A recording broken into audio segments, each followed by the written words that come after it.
Good afternoon and welcome to gunner shot. Gunner shot में आप सबका स्वागत है। जय हिंद, प्रणाम एंड सत श्री अकाल। आज हम बात करने वाले हैं Russia Ukraine war is the end near. और ये बातचीत है, इसके लिए हमारे साथ हैं कर्नल अजय सिंह और जनरल गौतम मूर्ति। सबसे पहले मैं दोनों को गनर्स शॉट के ऊपर वेलकम करता हूं। Sir, welcome back, and colonel Ajay, welcome to gunner shot.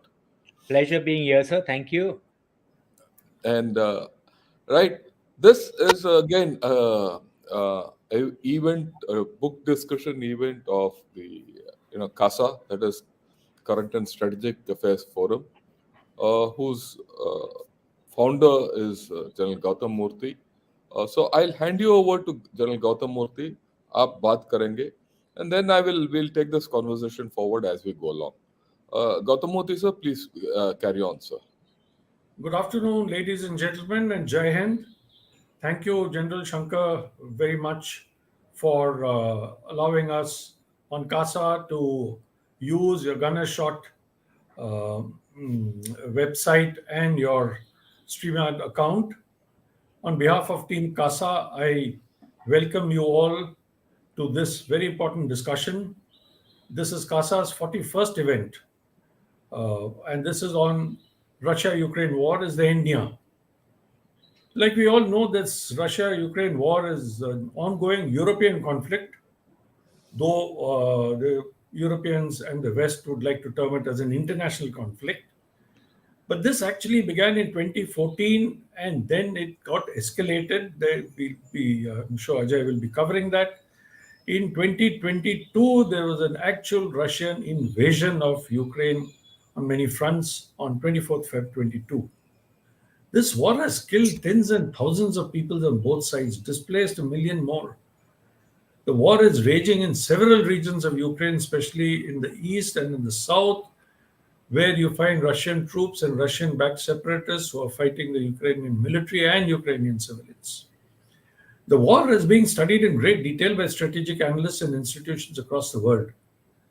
We at CASA have held 3 webinars, both directly and indirectly, related to the war, as well as a book discussion on the book Russia-Ukraine War, the conflict and its global impact, which has chapters dealing with various dimensions of the war written by experts. It has been authored and compiled by Colonel Ajay Singh, who's been following the war very closely. In fact, General Shankar has written a wonderful chapter on the use of artillery in this war. Now, some analysts have predicted different outcomes for the war, such as Russia installing a pro-Russian government in Kyiv, Russia dividing Ukraine into 2 separate nations, or Ukrainians putting up stiff resistance and continuing to hold their ground. Some have warned that the war could drag on for decades and pose a serious threat to regional and global security.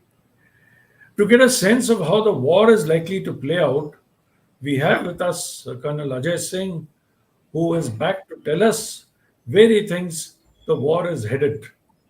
Colonel Ajay Singh is an alumnus of St. Xavier's College, Mumbai, with an honors in English literature.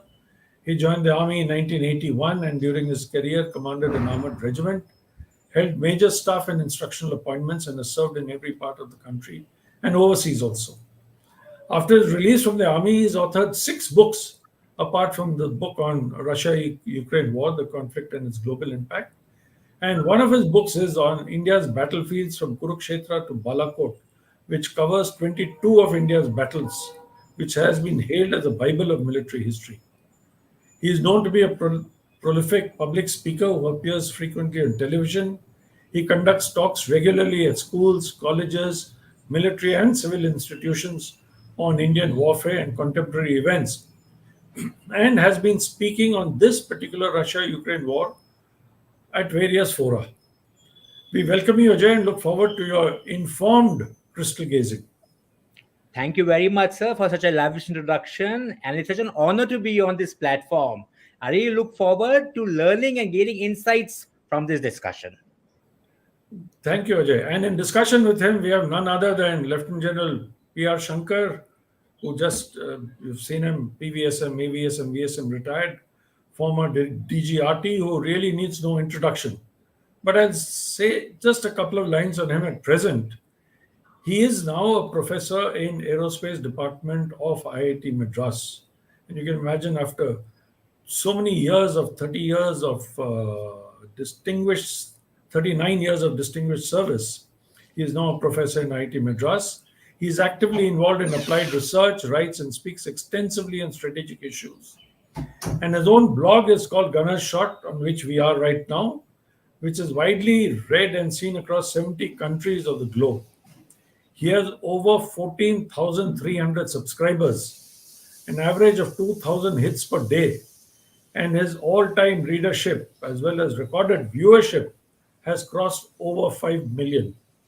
Amazing, Shankar. We welcome you, and knowing you, we look forward to a very absorbing discussion and a very healthy Q&A session. Over to you, General Shankar. Thanks a lot, sir, and thanks a lot for your opening salvo or the opening volley. It's a good thing that we are discussing this Ukraine war, which is now heading into its 16th month, 1.5 years down the line. And there are a lot of global implications. Like you rightly said, uh, the war started as a European war. We considered it as a European war. The Europeans and the West consider it as an international war. And as events have panned out, it's a European war with international ramifications. And already books like this, what Ajay has written and what I have contributed to, have hit the book stands. It gives a great insight into what's happened in the war there, and Ajay has done a great job in compiling everything. So what I think we'll do is because generally though we know how the war has panned out, uh, Ajay can put us in focus as to how the whole thing has evolved, and then we can take up issues as to see how it's going to end, if at all it does end, or is it going to roll over for the next 4 5 years and going to take us into something else. And these are the issues which we need to discuss. Ajay, over to you. Just take it on from there. Just let me know when you want your slides. We'll put it on. Thank you very much, sir. It's so nice being on this forum and having a discussion with all of you all. And like Jan Murthy brought out, I'm an historian. So to delve into I always believe that if you understand the past, you can delve into the future. So that is why sir, I often compare the Russia-Ukraine war. I mean, let's go back into history. The war, as you correctly brought out, did not begin on the 22nd of February 2022. It is not in its 551st day today. It is way beyond that. It actually began sometime around, I would say, if you look back at the history of Russia and Ukraine, when they were both conjoined as part of the Kievan Rus Empire way back in the 10th century AD, then got together as part of the Soviet Union and they became part of the USSR. They broke up, became independent states. Ukraine surrendered its nuclear assets to Russia. And thereafter, till the millennia, they were almost a big brother, small brother relationship and quite acceptable to both sides. The shift began around the start of the new millennia when Ukraine began tilting towards the European Union. And something which Russia did not take too kindly to. So they installed their own person as the president, President Yanukovych, who was a puppet, who promptly replaced all the pro-Western reforms and sent them back on the pro-Russian axis. This was in 2014. And this led to what they call the famous Euromaidan protests, in which pro-Russian and anti-Russian supporters clashed first in the streets of Kyiv and then across almost all of Ukraine. Now, the pro-Russian activists, they had taken over the legislative building in Crimea. That was in February 2014. And Russia used it as an excuse to annex Crimea. The separatists also began their movement in eastern Ukraine, where they were largely Russian-speaking, in Luhansk and Donetsk. And again, as they say, little green men, Russians in uniform, in civil clothing, came in, started the movement. And the war between Russia and I would say between the Ukraine separatist forces and the Russian-backed forces has been going on since 2014. Already in the line controlled by them, they have what they call is the line of contact, the LOC. And there has been a brutal trench warfare going on there for the past 9 years now. So that's why I say so the war is not 2 years old. It is 9 years old and it will continue, perhaps in the same manner, sir. But then, as you said, next slide, please, sir. Next couple of slides. This was the annex which we have covered. Like the flashpoint for this, of course, came about when Zelensky, who was a well-meaning man but not really a savvy politician, got elected and decided to enshrine the fact that Ukraine aspires to become a full-fledged member of NATO and the European Union in 2019. That was the flashpoint. And that's when they said that everything hit the ceiling. Putin threw a blue fit. And apparently he told on the 8th, I'm going to destroy Ukraine for this. How can they do it? In private, they admitted the weaknesses is that if they come to Ukraine, NATO missiles are going to hit Russia in Moscow in 3 to 4 minutes. We have no way to go behind this. The backdoor discussions began. In fact, NATO had agreed to all Russia's terms, less the fact that they did not give anything in writing. The build-up continued, negotiations failed, and at 5 a.m. on 24th of February 2022, the Russians moved into Ukraine on 4 main blocks. So the next slide, please, sir. The next ones. Yeah, this one. This one, sir. Now, sir, when we look at this as military men, I think one of the things that hit you straight away is that it is a widely dispersed advance, and each of these axes had got independent commanders. They had no central commander till almost March of the year. The Axis came in, it went, then the northern thrust, and the next slide, please, sir, at Kiev, which went to Kiev. Yes. It was, I regard it as a very brilliant military operation, a very audacious operation, which actually came within an inch of success. The paratroopers, the Pathfinder landed at Hostomel Airfield, also called Antonev Airfield, 22 kilometers north of Kiev. And then they were pushed back. The airfield changed hands 3 times in 2 days. And finally, they were pushed back by a very good response by the Ukrainians. Then, sir, as you all remember, the famous 64-kilometer column began advancing from Belarus to Kiev. And it halted for 7 days. They all say it halted, we ran out of fuel, sir, but that is humbug. The tanks have a capacity of 400 liters. With the capable of 1, they have reached. The truth, what really happened, sir, and this I've got from the horse's mouth. At the time when the Russian advance was moving, like many of them, Ukraine had not been given much of a chance. Negotiations had already begun between the Russians and the Ukrainians at Odessa to discuss how can they stop the war. And the underlying factor was Ukraine will give up its NATO aspirations and Russia will withdraw and it will be back to a status quo. In the 3rd or the 4th day of negotiations, the US intervened. They sabotaged the negotiations and things went back to normal again. The column started moving. Kyiv was surrounded. Why we are, as on this forum, we are aware of the military aspects, but the fact that the US had done this to deliberately prolong, to keep the war going, is quite an indicator of the underlying motives of this war. When Russia, by the time they restarted, Kyiv was strongly held. They did a sound military decision to move back.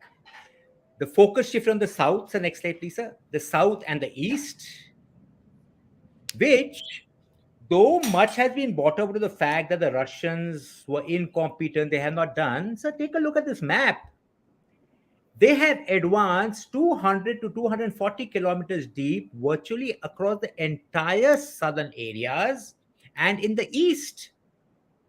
They have reduced Ukraine, I mean, besides taking 20%, they have reduced Ukraine to a landlocked rump. These are great achievements by any stretch of imagination. And this continued over August. In spite of what the Western media says, sir, the Russians had actually gained tremendously. So the next one, please, sir. The next slide. And as you can see, all four of their border provinces in the south and the east had come under Russian control. Crimea, as we know, a referendum had already taken in. When they took over in 2014, they had a referendum in which an astounding 98% voted to join Russia. We all know why. When they had the referendum in Kherson, Zaporizhia, Donetsk, Luhansk, 98% in all three provinces, 97% in Kherson voted to join Russia. I presume, sir, that the census-taking officer in Kherson would have been executed later on. But that's a different story. Why I'm saying this is to bring out the fact it is a trend. In the same manner in which Russia took Crimea and annexed it in 2014, these four provinces have been de facto annexed by Russia. And honestly, there's going to be very little to change this status quo as time goes on.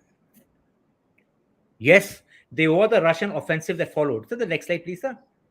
I beg your pardon, they were the Ukrainian offensive that followed, which was brilliantly executed. It didn't attain the kind of results which the media makes it out to be. Just regained about 7 to 9,000 square kilometers of lost territory, barely 3% of this lost area. But they executed beautifully with the limited force. First, going to the south, making a lot of deception in the south, drawing the Russian reserves, 15 battle groups moved from the northeast toward the south, and then attacking in the northeast to take over key areas such as Izium, Sumy, and the other places there, reaching the line of the Oskil River. And when unbalanced, they again attacked all the way, recaptured Kherson, and held on to this. Not very many gains, but it was done in a matter of about a month and a very well executed military operation. So this is where we stand today, sir. Look at it. Look at the area. The blue has been the area retaken. The red has been the area taken over by Russia. And a look at the map tells you that, yeah, Russia is in a dominant position right now. Even though the war shifted in winter, a stalemate, it went to Bakhmut, where the unfortunate Prigozhin had a good role but didn't get much to show for it thereafter. And now, sir, we are in the... Sir, the next slide, please. Yes. We are in the famous Ukrainian spring offensive, which actually came about sometime in the monsoons. They had got 9 newly equipped brigade, Leopards, Challengers, AMX-1s, AMX-2s. And as we know, the mix of equipment, sir, as we all know, it takes a gunner or a tank commander 2 full field firings to marshal the equipment. That disparity is what perhaps has led to them having heavy losses. Plus, if you look at the way the Ukraine counteroffensive has gone, they have, with just 9 brigades, plus about 6 to 8 additional ones, it is not enough. They have petered out. One can see from the arrows, they are moving to the south, presumably to hit the coastline. Will they do it, sir? As per their gains in these 2 months, a rough geographical calculation shows it's going to take them 104 years to regain the territory, lost territory, if they move at this pace. So how does one see the offensive going down? Honestly, sir, I see it petering out. And more than that, I am seeing Russian Soviet history, their military history. And one of their prime modes of operation is absorb an offensive, absorb it for a long time, take casualties, and launch your own counteroffensive, which not only pushes back the enemy, it decimates it. We saw that, sir, in Moscow. We saw it in Stalingrad, Kharkiv, all the famous battles the Russians are fond of fighting. So, militarily, I see a stage coming around October, November, when the Ukrainian offensive has kind of petered out or it has dissipated, and the Russians launch a counteroffensive. And going for the jugular, they may very well go for Kiev. They're already concentrating in Belarus, the indicators are there. Even if they don't capture it, that threat in being which is posed is going to pull back troops from the northeastern and the southern sectors, which will make the job of the Russians so much more important. So militarily, sir, I see a turn, a major turn coming up in October, November, which would determine the manner in which the war could eventually terminate. Right. That's a nice recap of events before we get into the political part of the story and see how this war is likely to end. What you said is that Russia executed a very nice move, opened the campaign, you know, from the north and the south. It was a multi-pronged campaign, and Ukraine put up a spirited fight and halted the Russians in their tracks for whatever, right? Russia could not press home with whatever it had to do. It had to withdraw completely from Kiev and start a new campaign from the south. That's history, right? Whether they did it brilliantly or not, they didn't achieve anything. That's the fact on ground. And then they adopted the generally the positions where they are, and the Ukrainians did a counter, right? And when the Russians came in, they came in with heavy firepower, missiles, and everything, and they've hit Ukraine across the board, and they're where they are and what it is. And we all know that the Ukrainian counteroffensive, which has started, the spring offensive, is not going to go anywhere. And it is your opinion that Russia will unleash offensive in December. Yes. Well, that's open to question because the indications which one sees is it doesn't appear so. I mean, frankly speaking, my opinion is that neither Ukraine nor Russia are in a position to lose. At the same time, neither Ukraine or Russia are in a position to win either. That's how they are stacked up. And if Russia has to go into the counteroffensive and regain and go up to Kiev, there has to be some political objectives. So the first question is, because unless that those political objectives are clear, we won't know how this war is going to end. Right? So what is the objective of taking Kiev?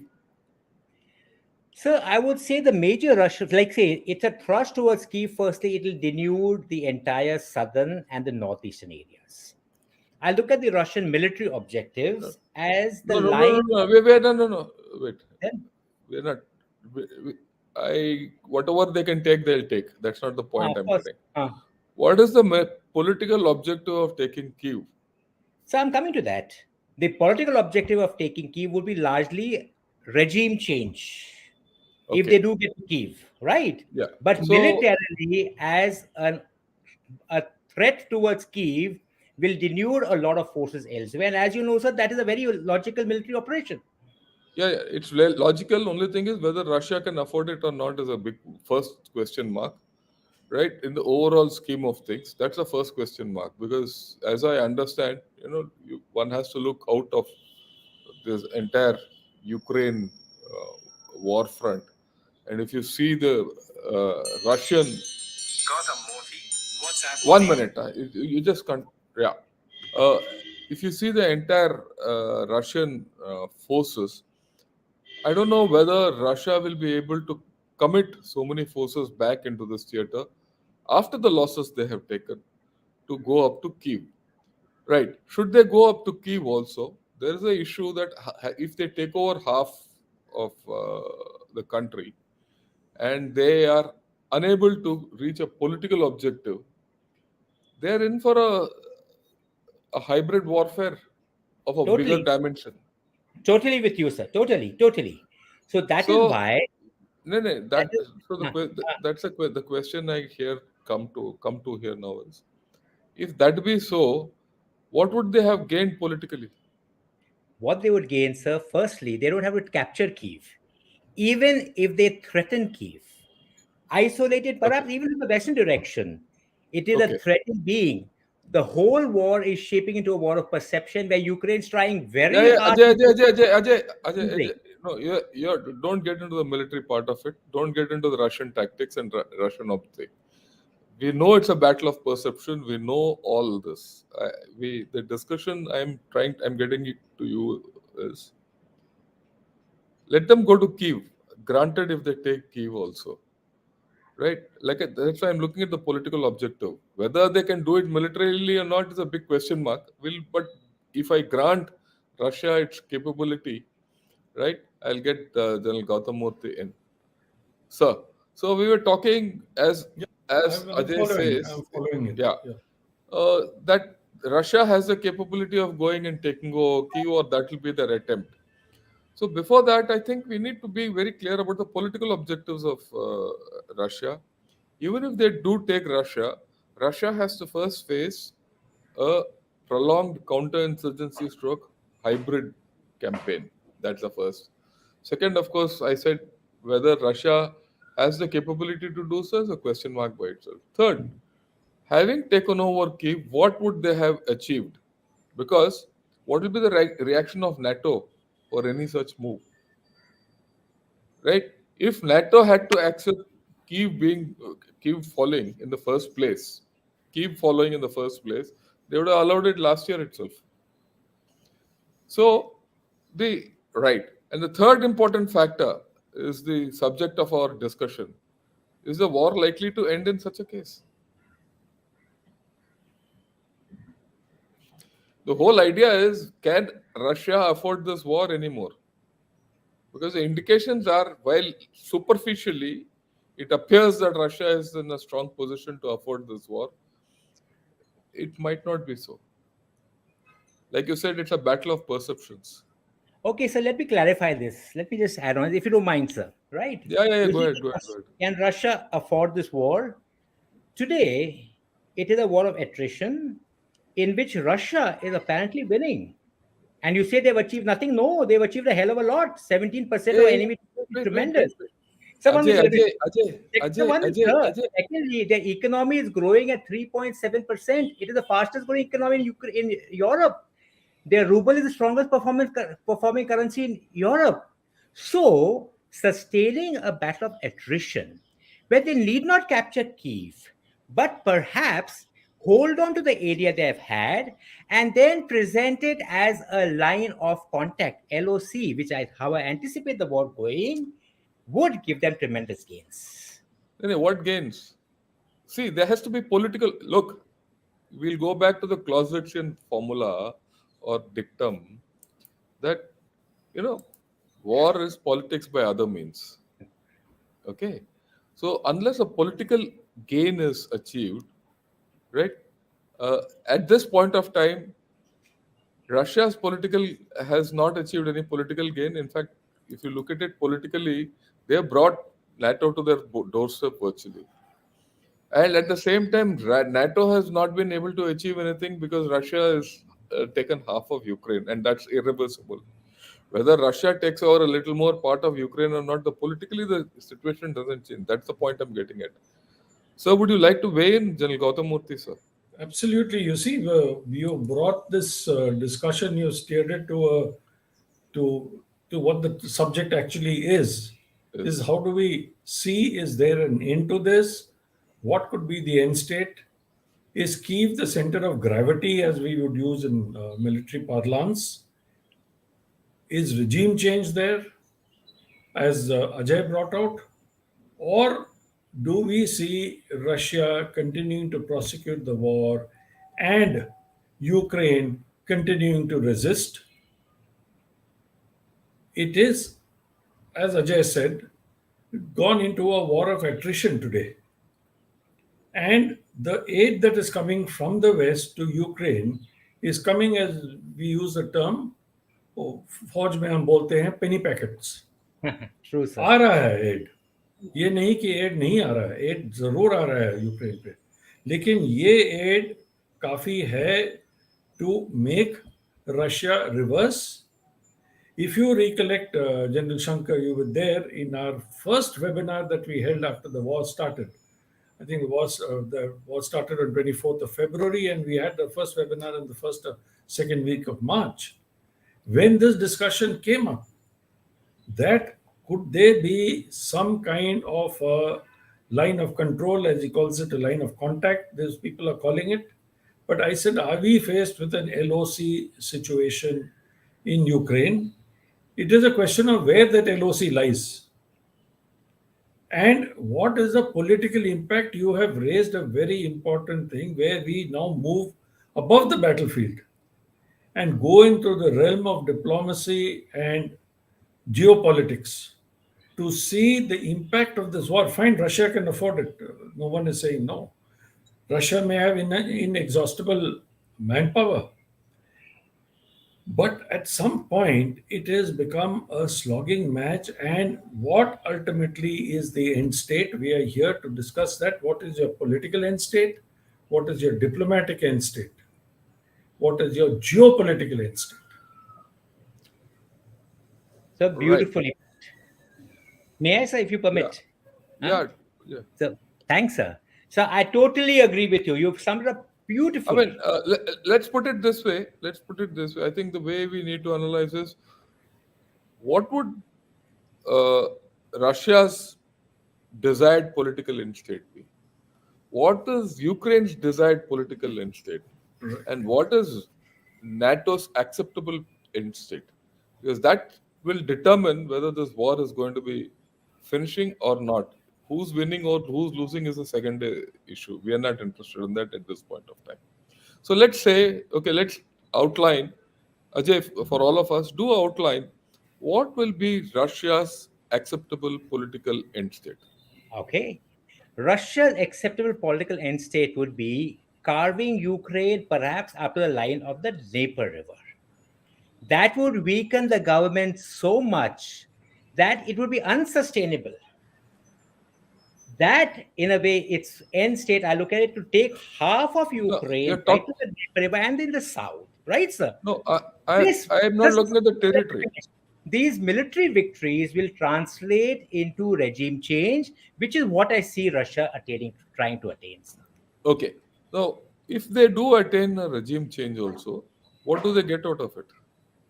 Then they will put a pliant regime, which is a standard modus operandi of theirs. Okay. So you see a point They taken. say So you see, they'll have a regime which is willing to perhaps negotiate terms like land for peace, in which they accept the status quo in return of a few small concessions. That's how I look at no, it. okay. You are focused on the territorial end state that there'll be a regime change and the Dnieper River will, line will be with Russia, and that territorial advantage with Russia accrues out of this will be the desired end state of Russia.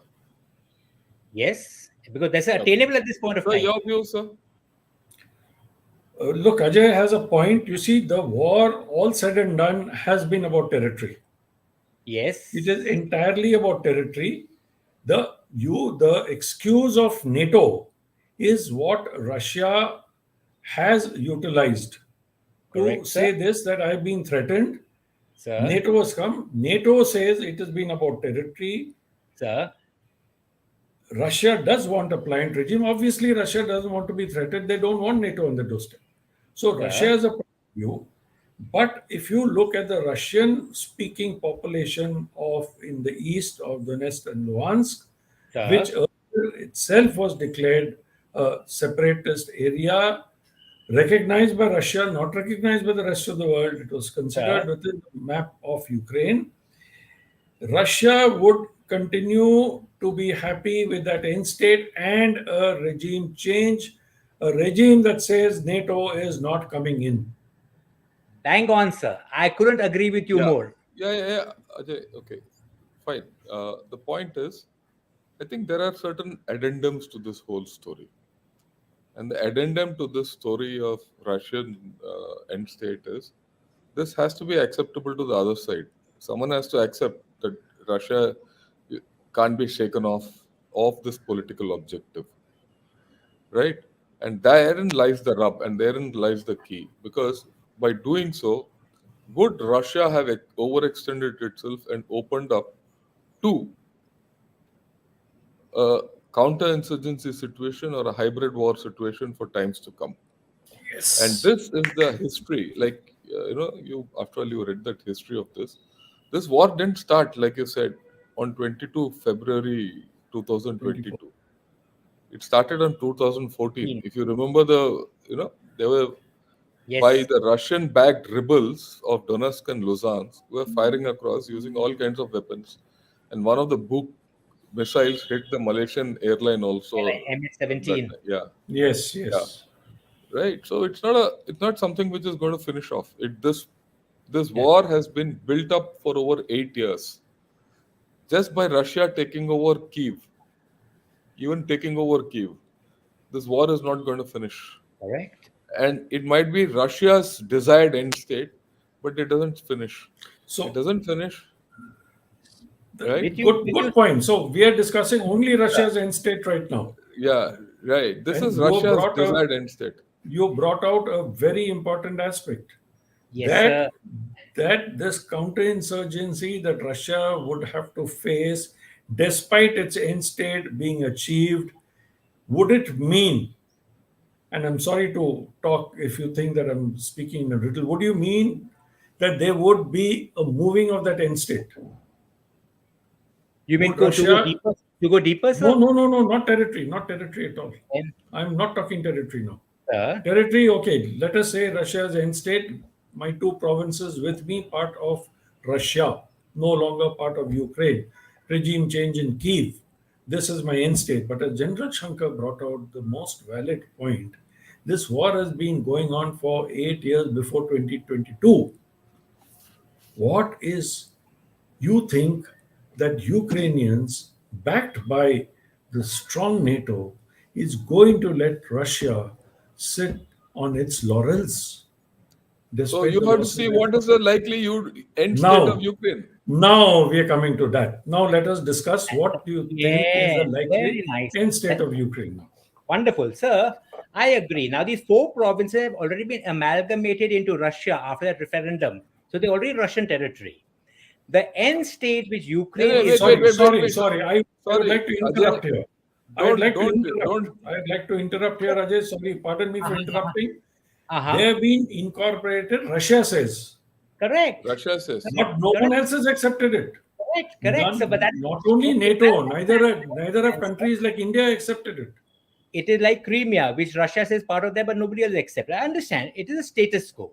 And now Ukraine, in their idea of an end state is Russia vacates the last inch of occupied territory, including Crimea.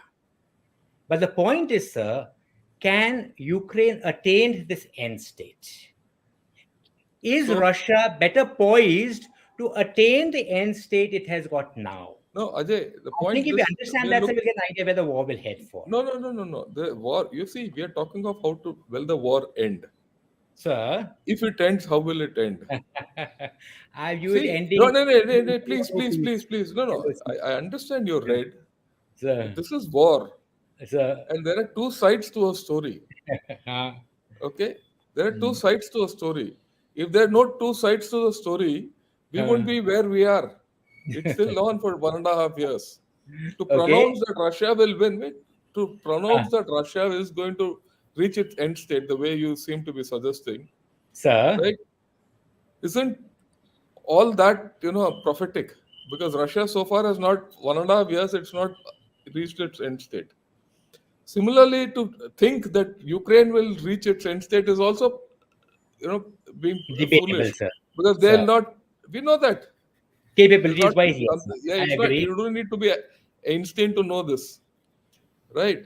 So the point is, what we are now guessing, second guessing, is what will be Russia. Whether it can do or not is a different story. Uh-huh, What will uh-huh. be Ukraine's desired end state. Like the Ukraine desired state to remove Yeah, Russia from the territory, but they yeah. can't do So it. if no, no, I'm not. Russia's desired state to come all the way in, they cannot do it. So the Jajay, most we are not. likely end state is the So LOC. This is how I look at no. it. And So LOC is one if there deeper. is a LOC, this war is not going to end. Am I right? No, it won't. It'll be like Okay. India and Pakistan. You Okay. India see, and it will be a Pakistan. state of perpetual conflict which continues Hmm. for decades. So this war is not heading for an early termination. It Okay. may be So peace, maybe armistice, there may be a ceasefire. But like 2014 to 9 years now, so okay. it is an extended war. I think you come to a very logical conclusion that this war between Ukraine and Russia is going to continue. And So, if this war between Russia and Ukraine is going to continue and with no peace, it doesn't matter whether the front line is where it is or elsewhere. It is irrelevant, right? It can shift here and there, uh, and the fact is that Russia has not been able to break through the way you think it has broken through. Thrice it has True, tried, and true, it's true. not. So to give it that capability, it will go up to Kiev, and again, tanks rolling and all is a little, hope.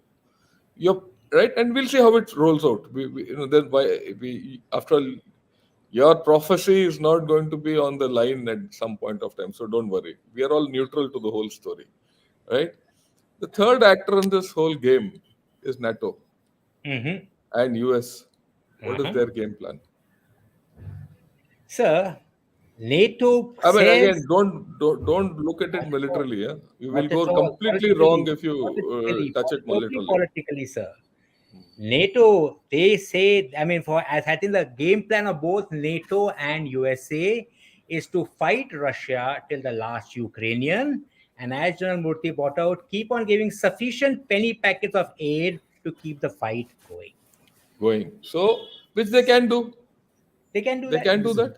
Yes. They can keep doing In it. the correct terms, the penny packets of aid. It doesn't matter. Look, Mm. what, look, I'm not looking at it. They're not going to be decisive about it. Uh-huh. I mean, you have to go back to what the defense minister, the defense secretary said last year. If I can quote, he said, "We're going to get into it, and we're going to keep at it, and this is going to bleed Russia dry." Yes, sir. And that's Yes. exactly Yes, what they're doing, right? exactly. So Exactly. here comes the incongruence of the end states of all three people. The Russia wants an end state where they can control Ukraine completely, right? Agree. And push NATO away so that Ukraine does not join NATO. In any case, the Right. dream of Ukraine to join EU is gone because they have almost rejected it. Okay. So, and NATO also doesn't want to take Ukraine. This is where Yes. Russia has also achieved its aim partially, because NATO does not want to take on Ukraine till this whole story is finished. Because if they admit Ukraine now, then they are forced to defend Ukraine Yes. Yes, and That will will sir. become a first commit. party to this conflict. Yes. So Yes. that merger of NATO and Ukraine has been shifted to a later date, if ever. Same goes with Ukraine. So Uh-huh. same goes with Euro. Okay. So what is left today is whether Russia is able to, does it want to, because it seems to be already achieving what it wants to without going ahead. It has, Why sir. should it? Yeah. So right. But at the Huh. same time, it's not been able to buy peace. So now that is it. If you take a look at what Russia attained, 17% of Ukraine in Yeah, Indian yeah, in Indian terms, it is the equivalent of getting Punjab, Rajasthan, Gujarat, and most of Maharashtra. It yeah, is sizable. That Huh. doesn't constitute victory. So then what That does? doesn't see. That doesn't. He No. can capture entire Ukraine. It doesn't matter. The Huh. point Hold it is, where can he militarily. hold it? One, if he can he keep it peacefully? No. Can he get a Peacefully. peace, or is he consigned to another a bleeding war sore over 3,000 kilometers to the south of his territory, which is critical, just 400 kilometers away from Moscow? Yeah, you're right. He will be facing with an insurgency. But if you take a look at one more angle to it, sir, in the province of Luhansk and Donetsk, at least before the war broke out so much, there was a lot of popular support for Russia. That is why they got the Yes, militia fighting for them. yeah, So the four Ajay, provinces got today, he I'm will not hold. talking of, I'm not talking of the battlefield at all. I'm talking of Russia. Yes, but I'm talking Russia, sir. If we get to Russia hold these gaining four Donetsk and provinces, Luhansk, uh-huh, Russia gaining Donetsk and Luhansk is Luhansk, not their objective. Yeah, uh, it is not the Russian objective. The Russian objective is to keep NATO out of this area they have done that. under its underbelly. They have done Okay, that. so so then they should seek war termination, isn't it? Why should they go for another Yes. offensive? Sir, that is it. So now both sides are seeking war termination on their terms. Yeah, So both sides want gains at this point of time. So when they do both it with the sides. negotiating people, they will I have. maintain there are three sides to the story. Huh. No, that's Okay, what I'm saying, sir. Now with if Russia has got great military gains, then the stronger there will be a negotiation. It has to come about, and if not now, months, sometime down the line. The side in a stronger position military will be in a stronger position at the negotiating table. And I think at this point the war has reached that stage, sir. Both sides so trying to strengthen the virtually what you're saying is that the war has reached a culmination point in terms of military thing. Give or take a here and there a little offensive, which and that's about all. Okay, if Russia has not been able to go to Kiev from the north, for it to go from the south and do regime change is a little, uh, and it doesn't have the capability so far, military capability to do so. That's quite apparent, right? Notwithstanding, however you read it, because another side to the story, there's another viewpoint to this whole story. War is two-sided after all. And Ukraine, as you rightly said, has come out well. It might fail in the counteroffensive, but it will continue to defend. That's the way it has gone so far. I'm not right. So you see uh, Russia coming somewhere near its political objectives. I agree. Whether it will gain its full objectives is a question mark. Your views, sir, General Gautam, sir, on Russia's political objectives. Russia's political objectives, as you have brought out, is more or less been achieved. Whether they can hold on to it, whether they can cash in on this, whether they will be allowed to cash in on this by NATO and by Ukraine is a question to be seen. Now, Ajay made a point about fighting to the last Ukrainian. I want to slightly digress and take this aspect on.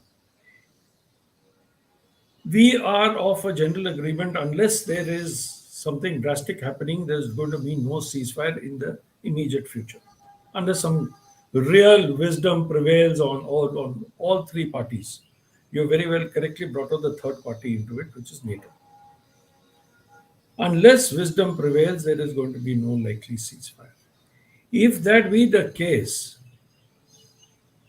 both manpower of both have reached some kind of an exhaustion and culmination point also. Therefore, do you see with the recent bill today or yesterday passed by Russia to say every Wagner fighter has to swear allegiance to Russia? Do you see Ukraine also getting, we've heard of some elements coming from other places to fight in Ukraine? Do you see increasingly this battle of attrition going on between the green men and the blue men, so to speak? Do you see this happening? War ceasefire is one issue, but do you see a continuation of the war in this form taking place? superb. You're very, very, very right. I couldn't agree more, sir. But the Wagner Group, if you take a look at it, the crux of the rift between the Wagner Group and the Russian army was the Wagner mercenaries all had to sign the contract saying that they will be under the Russian military. All of the Wagner Group, less about 15,000 hardcore, had already done so. Now, with the recent death and the tragic accident of Prigozhin, the balance would come on board as well, sir. As far as Ukraine goes, they have already got what they call the International Legion for the Defense of Ukraine. which is getting mercenaries from all over the world, including Gurkhas who are going out there. Which brings out to the role of the militia and mercenaries in this war. Yes, they would play a bigger role. Like even the USA, sir, when they fought in Iraq, as you know, a large part of the battle, it's not the actual fighting, but the support was done by, Blackwater, yes, they say, Blackwater. it was a battle of contractors more than the battle of the US Army. So, like we both say, if it's going to be a long extended war of attrition, these elements will definitely play a greater role on both sides. I agree with you on that, sir. Then Right. Shankar, please. So I think so. I mean, this business of private military contractors, incidentally, is legal under the UN Charter itself. So you really can't, you can't talk about it, in disparaging terms. If the UN Charter allows it, people are free to use it, right? And the UN Charter allows it for non, battle purposes, for support thing. It is completely legal, and then it becomes a gray zone warfare and all that, which is going on. So we are in a situation where we see Russia having gained its objectives partially. It prevented, Ukraine from going into EU or NATO. That is now almost for certain, right? In which case, the question is, it's open to debate whether they'll continue with this offensive and start taking, Kyiv and overextend their lines and open themselves to a counterinsurgency situation and go into hybrid situation, because anything of the any territory to the west of Dnieper is not Russian backed. Historically, Donetsk and Luhansk, they still have support, some support in Kherson area. Whether it's a question mark, and what would they achieve beyond that is again a question mark. The same way, we also very clear that Ukraine does not have the capability now to eject Russia, and though that would be their ultimate objective. So they have to come to some settled or a negotiated settlement of some kind of a thing on the territory they have lost. Either they have to accept it or not. In the event of their not accepting it, there will be this line of control, or arms line, call it whatever you want, and there will be problems going on like they've done for the past 9 years now. In all this, it will be in interest of, what will be the NATO's interest in all this? That's the next part of the story before I take on questions. So, what will be NATO's interest? Will NATO allow this kind of a thing to continue? In a way, it suits them because it weakens Russia. And it's keeping So, Russia, because now the threat of Russia has come up, but it weakens Russia. So yeah. NATO's interest, So, yes, lies in weakening yeah. Russia. But one more aspect we have to take into consideration is the coming US presidential elections next year. Would that That's okay. roughly change the stance of both NATO and USA towards Russia? No, no, That will that is determine not the to way the be war seen. will end. That's again, Ajay, is in the future.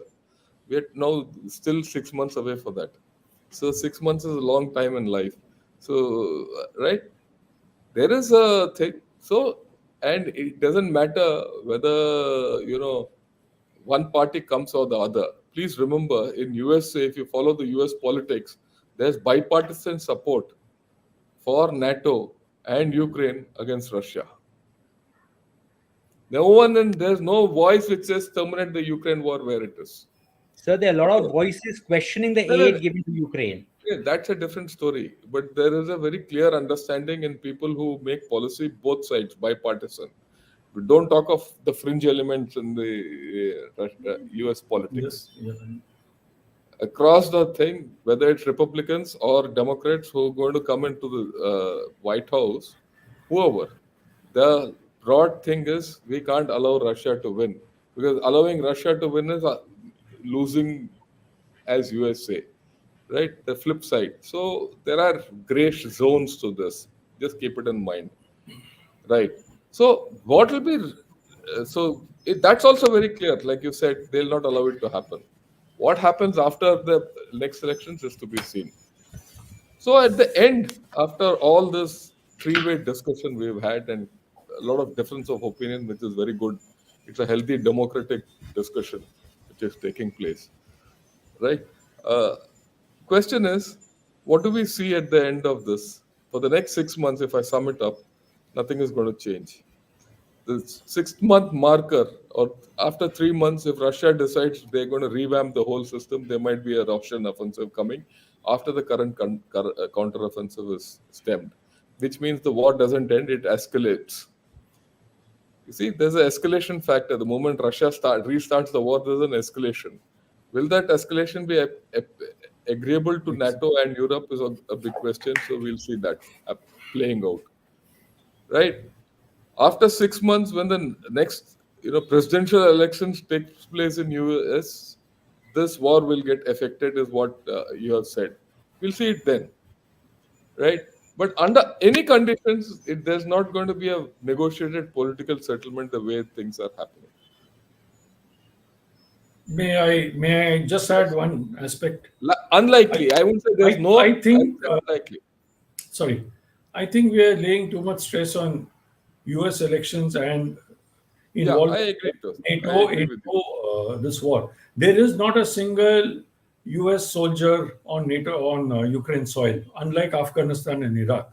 It is a huge difference. There are no body bags coming home. So it doesn't matter. There's a distant war. Russia is the traditional enemy. Yes, we are supporting the They'll continue. country that is fighting Russia. We'll continue to support it.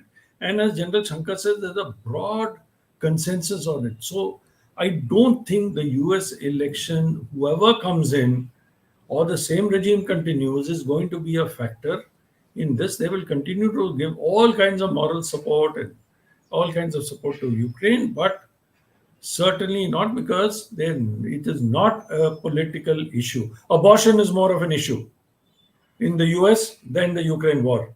Ukraine war. Yeah. That is a fact. Please. So that brings me to the sum. Why are we discussing this Ukraine war? I mean, let me get to that. And I'll take both your opinions on this, because that's a thing which actually has to worry us. What is there in it if the Ukraine war continues there? How does India handle the whole situation? What confronts India? So let's talk of that, Ajay. Your view, and then I'll take General Gautam Murthy's view. So that's real. That I think that's the crux of the whole issue. How do it affect that's what India? we're talking. Yes, yes. So I think India, if we do manage to play a role in getting the two sides to a negotiating table, it'll be a huge victory for us. And I won't say we're optimally placed, but yeah, we would be in a position to help facilitate the whole change. The other thing is we have played our cards very well in this war, in which we have maintained an equation with both Russia, USA, NATO, Ukraine, everybody else. And the manner in which we have held this balancing act is going to help us tremendously, because what I'm seeing so now is an emerging power block. Let me put it this way. After the war, the power block will be Russia, China, the dominant partner, China, Russia, North Korea, Iran, maybe a few others, and another block. Pakistan, you can add Pakistan also. Yes, of course, like a few others, Pakistan will definitely be part of it. USA, the Western-led order, and we, by holding this stance, the nice balancing act we have done, we can be the tilting factor in that. And this, going to tilt towards Russia? no, I don't think so. Not for the simple reason China is part of that block. That's a dominant block. Okay. But the Right. fact that we have maintained our strategic autonomy, as they call it, so nicely and so strongly, is what is going to strengthen our position in the post-war world to come, sir. Okay, that's fine. That's, I think, a very balanced way of looking at it. So, your take, sir. My take is almost similar. India is very clearly not being drawn into it. It is not our war. It is a European war. Mr. Jaishankar has explained this so clearly. He says, "Why are you asking me? Why should I take a stand? Did you take a stand when China came into Galwan? Nobody took a stand. Why am I being asked to take a stand? I am continuing to pursue my interests, my national interests. I'll continue to pursue it. I want the war to stop. I'm very clear. The fighting is not good. There are too many people dying, the resources, climate change, and it is utter waste, horrendous. I want this war to stop. That Yeah. is all we are saying. So And we are there. And I really don't think we are driving the effort, because I think Turkey is driving the effort right now. yeah, We Mhm. had an right. opportunity, we realized it, and I think we have very diplomatically stepped aside. Let Turkey, let someone stop the war. We are not there, but don't ask us to take Yeah, a stand. yeah, Uh, yeah. Yes. I go with both of you, and I think largely we played this whole story well. We wouldn't like the war to go on, but if it goes on, uh, we'll help both sides reach a conclusion if they're yeah. interested in doing so, which at this point of time they don't seem to be interested in doing so. And to prophesize that one of them will get victory over the other is, I think, little iffy, right? But as far as we are concerned, let me put it in the flip side. India has been one of the gainers of this war, right? Much as we were blamed initially for not taking a side by the West, today the West has generally agreed on our principal stand. Especially after the Prime Minister went and told Mr. Putin that today is not the age of war, and he repeated with Mr. Biden when he went Biden. to USA. So the West has generally accepted our state of the whole story. But what the West has not accepted is the Chinese side of the story. The Europe and USA, who are the big buyers of Russia, of Chinese goods, have a very clear idea and a very clear understanding that China is in the Russian camp. And off late, if you see, the Chinese and the Russians are making no bones of it either, except for the fact that China has said we are not giving them military aid, rest everything they're doing. So this whole war has not only affected Russia badly, it has also affected China badly.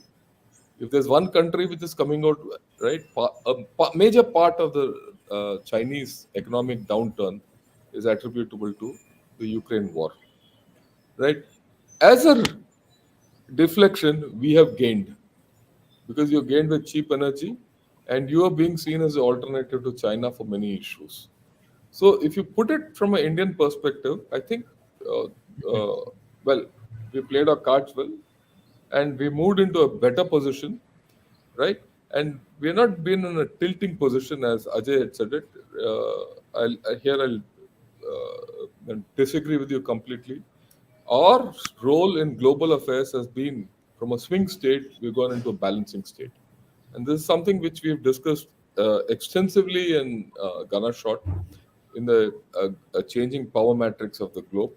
They've said India's stature has risen over the past 1.5 years, and it was very apparent during the BRICS also recently.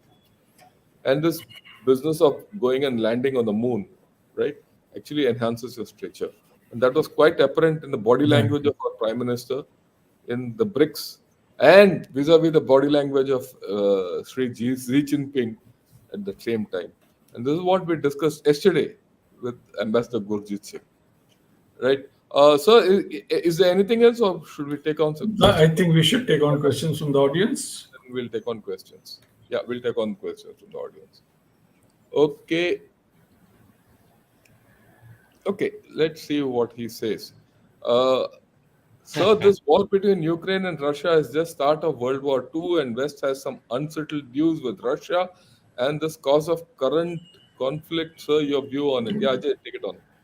He probably means World War Three. World Yeah, War World Three. War III. Yes, Yeah, this is yeah. what it means. A very good question. Very good question indeed. You know, there are two sides to this. One is, like we brought out, it could lead to a global configuration in case NATO and the US enters the war. But so far, the indicator that NATO has got no business in one, they have got no inclination to enter the war. The other thing is, if you look back into history, World War II was when it was Germany versus France, UK, and then it attacked Russia in 1941. On the other side of the globe, the US and Japan were in an economic confrontation. Japan had tried to establish the Greater East Asia co-prosperity sphere, and the US had imposed sanctions on them. They were two unrelated issues, all right? But they were going on at the same time. And when that failed, Japan launched its attack on Pearl Harbor, and the world was engulfed into World War II. If you look at the parallels today, unfortunately, you draw a lot of parallels. Europe is engulfed in war at the moment, only involving two nations, but a lot of others in the periphery as well. Assuming a replay of events take place where China decides to use what they're very fond of calling a once in a century moment and use the preoccupation with Europe to maybe reinforce its claims on Taiwan a little bit more strongly. Will we see a global configuration on the lines of World War II? I would say the setting has similarities. How it pans out, I think time will tell us. Your take, sir? I think there is one major difference here, Ajay, and I would Sir, yeah, disagree to a point with you. You sir. see, please, Europe, when Second World War started, Germany was at its peak. Politically, strong dictatorship of a party, strong dictators the head of the party, very strongly Militarily. developed economy and industry, very strong armed forces. Now, China can claim only for two of these: strong party, strong dictator, nothing beyond. With you, Their sir. economy, and General Shankar is following it so closely, the economy is just going down. Their exports are going down. Their manpower is, they don't have manpower. In war, you should be prepared, like Russia says, I want our mothers to breed more. China, you can keep telling the mothers to breed more. Nobody's going to breed more. They've gone into a negative growth. They have fallen below the tipping point. General Shankar has been stressing again and again in his webinars and his writings. They've gone far below the tipping point. So, industrially, China is weak. Militarily, China is weak. Economically, China is weak. Russia has, to use a good Amatko word there, Russia has got bogged down. In Okay. Ukraine, they cannot open up another front. So I do not see this as a start of any World War III. All these countries, do not forget, everyone is a nuclear power. China cannot see this. They hope that this would have been that one One moment in a message. century, but I disagree. There is no moment for China. That moment has long gone. Yeah, General I Wonderful think Shankar. so, sir. perspective. I Wonderful think perspective. Thank you. that moment has gone. And in terms of the World War III and the World War scenario, I mean, we all know no war will repeat itself. What the scenario of World War II will never come back as World War III. But in a sense, a certain amount of international, war is going on because we had a trade war, we have a chip war going. You are in a different multi-domain kind of a thing. There's a race to the space. There's Right. also a high-tech war going on, right? And in this, there is this war going on, right? And there are small other wars dotting the landscape. And if you see the complete landscape of the 5 years of the Second World War, right, there were not one single campaign. It was segregated battles. Today you call it the World War II. Maybe down the line historians will call this period as World War III. Who knows? And we leave it at that. That's nicely Right. put, sir. Uh, Yes. okay. Oh, yeah. Then your Can you display yeah, the question, please? yeah. I will, sir. He says, क्या Ukraine में अभी भी नाजीवादी है? Is Nazism alive in Ukraine? This is a question which keeps coming up.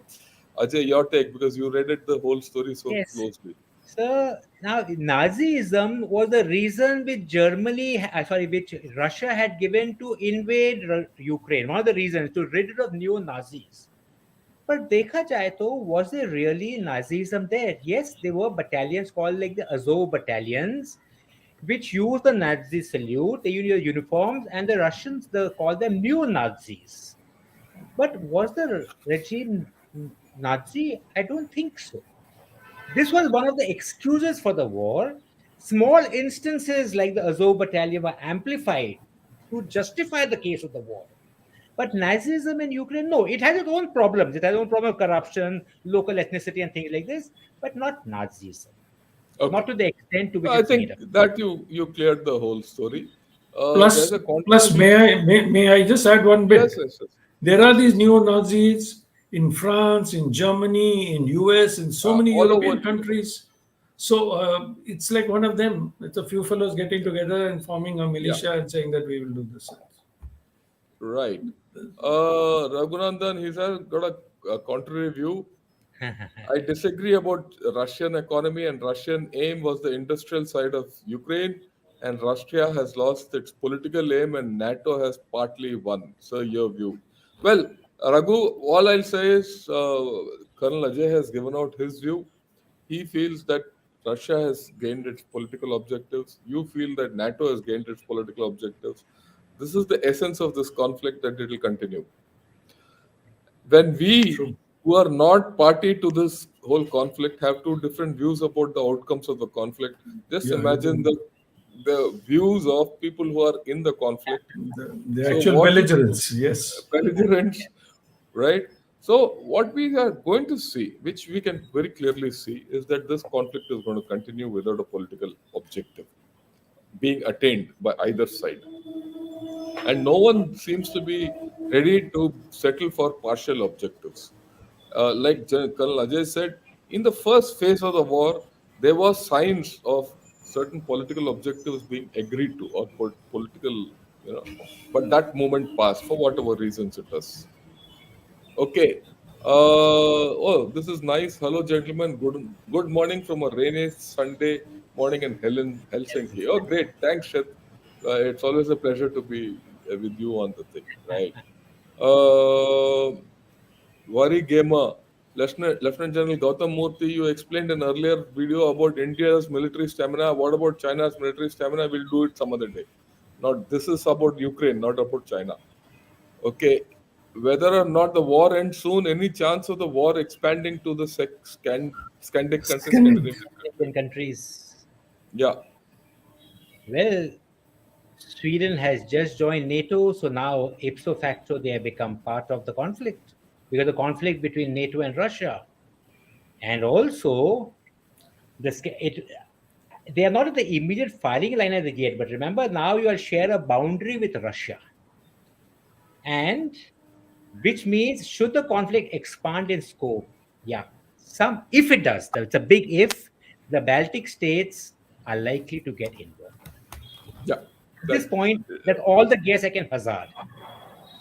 yeah, I agree with you. uh, may, Yes, uh, sir. may, Yeah, may I please. just say one thing? In the current scenario, with Russia being bogged down, so to speak, in Ukraine, does it have the military capability, stamina, will to open up another front unless tremendously provoked, unless that any of the Scandinavian countries actually pokes them in the eye? And I I don't don't think think so, sir. any of those countries are ready to poke the Russian bear in the eye. They know what the And Russian even bear is capable of. not only So that, Russia is also not willing to correct. expand the So will conflict. Russia open up a new front? So I don't think there is tension. You're very right. That But tension will continue, but unlikely to result in any dynamic expenditure of change. energy. Yeah. He says, how will Russia cope with insurgency which will follow? Well, start learning new lessons. That's all I can say. They'll learn the hard way of insurgency. Okay. Hmm. Okay. Okay. Let's I take a military question from Shritik Kotari. Is the provision of F-16s really that much of a game changer? Plus, only 8 pilots are being trained as of now. So, F-16 impacts more rhetorical than actual. Yeah. All yours, Sajay.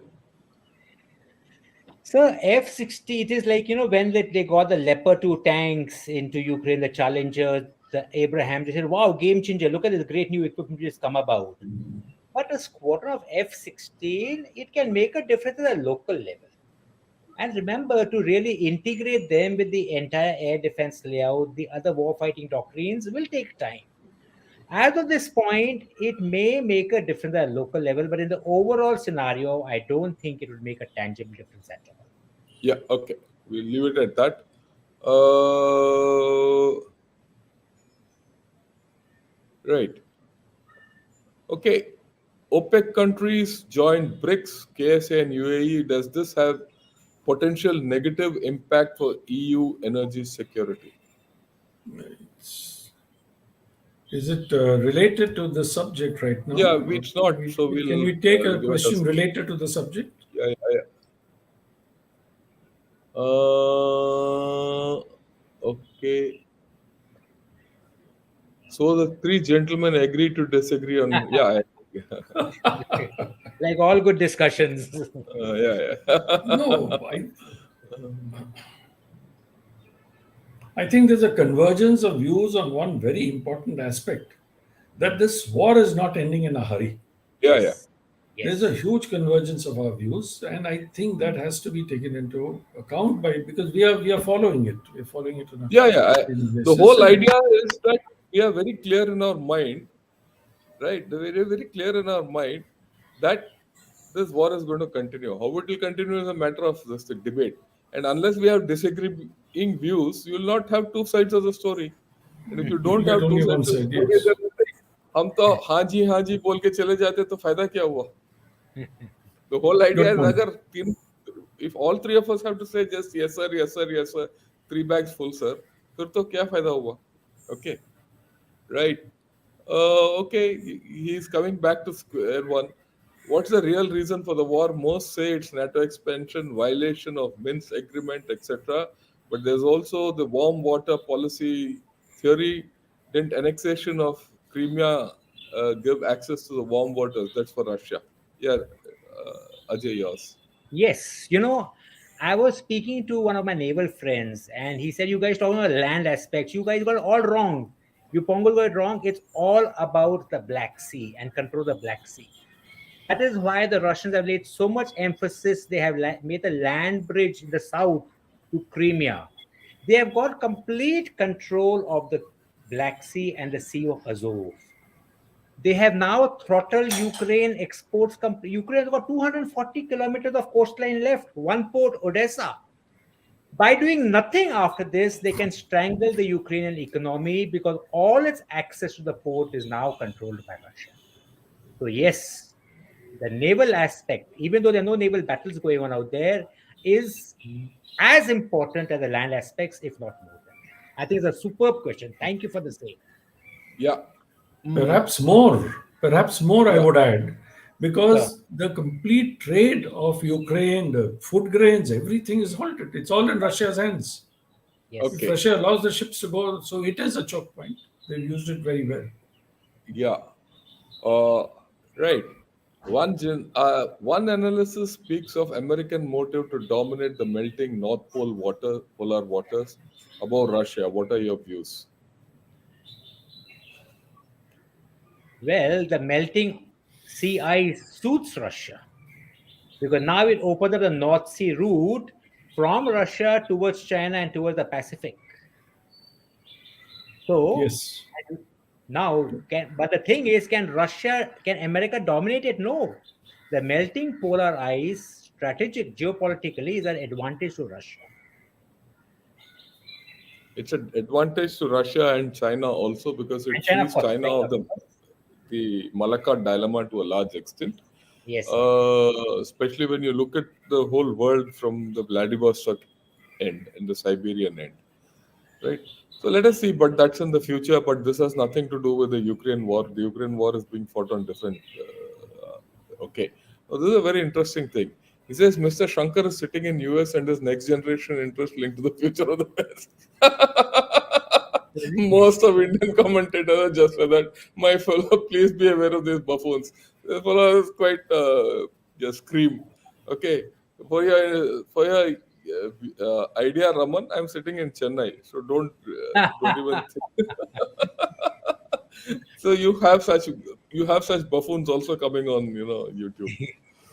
Okay. Disagree with with the Colonel. Neo-Nazi is very much present and powerful. Please remember Bandera's history, and he is being celebrated today in Ukraine. Possible, some elements would be there. Yep. Okay, uh, right. Strange that our generals don't discuss the Russian soldiers' lack of motivation to fight, whereas on the other hand, the Ukrainians have fought with a single purpose of evicting the invader. Right. Look, your take, sir. Okay, so the issue is this: we are aware of this. We didn't even come into this discussion because we were looking at the geopolitical aspect. In Yeah. fact, we steered the discussion away from military aspect. General Shankar made it a point to steer it away. Others, morale, obviously, the Russian soldier has no skin in the game. He's just being forced. He's a conscript, whereas the Ukrainians are fighting for the land. And when you're fighting for your land, you will give every ounce of blood. Here, the Russian soldier just wants to bide his time, mark his attendance, and go back home. He's not interested. You're very right. Raj Iyer is right. But the Yeah. reason we didn't discuss this is because it wasn't and a topic of our discussion today. Yeah. Yes, please. Okay.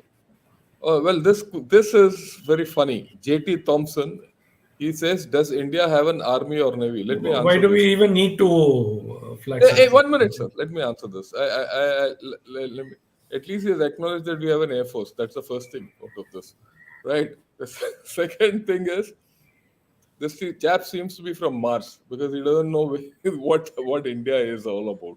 So we'll leave him out. I just thought I'll put it across. So you have such people who have absolutely no clue of what the rest of the Yeah, world is. we are not addressing them. We are addressing people Yeah, who are genuinely interested. yeah. I mean, But these kind of people can come, but they're left best ignored. yeah. Okay, let's hear this. There were news about Ukraine having run out of ammunition and USA and NATO also having run out of ammunition to supply Ukraine. Any update on this? A very good question. May I, sir? Yeah, Please, please please, please, carry on. please. Question. Though, of course, you are a gunner, are the best person to take it on. No, But no, go ahead.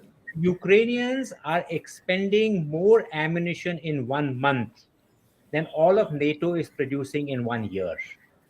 So the ammunition expenditure is extremely high. Russia too is equally running short. I mean, how grave the situation we don't know, but yeah, they are running out of shock because they're scrounging their warehouses. They're going to other sources to get ammunition. But in this war of attrition, I think Ukraine is slightly worse off in maintaining its supply of ammunition and war fighting material than Russia is. But both Yeah, sides are feeling the crunch. yeah. Yeah, and that actually goes to the thing that this war, we will not see a great surge happening in this war because logistically, both don't have the ammunition to take forward the war to a great military culmination, right? Yeah, and you What if can, Russia, if I may just add, even please, sir, Pakistan is supplying ammunition to Ukraine. Yes, sir. yeah, for to them. What if Russia asks India for military assistance, oblique men and material in this conflict? All yours, Ajay. One word, sir. No. No, yeah, I think so. Ab- Absolutely, no question. Do you think the European countries that feared Russia should not have been allowed in NATO? Aren't they free to join alliances for protection? Joining NATO was because of aggressive Russia. Should not have been allowed. I don't understand. Yeah, they see the fundamental thing is that when Russia broke up, this question you have to go back in time. When Russia broke up, there was actually, if you go into analysis, there's no reason for expansion of NATO. In fact, at a Yes. point of time, Russia said, please take us part of NATO. But here comes the rub. And if you look at analysts from USA talking, they say, look, Russia by nature is a great power. And you admit a great power. Today, if it's broken down, and you admit a great power into your society, it will dominate your society. After a while, And yes. that is the reason why Russia was consistently not even given the chance of even thinking of NATO. And it was kept out, and NATO kept expanding. The whole idea of certain analysts, USA, was to keep Russia completely cornered for times to come. It is a wishful thinking, but it is there. That's the way they analyzed it, and that's the way it played out. And that's why you see NATO has been, expanding. It's been a three-stage expansion of NATO over a period of time, and that is also one of the main reasons and causes of this war. If NATO had not expanded the way it did expand, Russia wouldn't have felt the threat.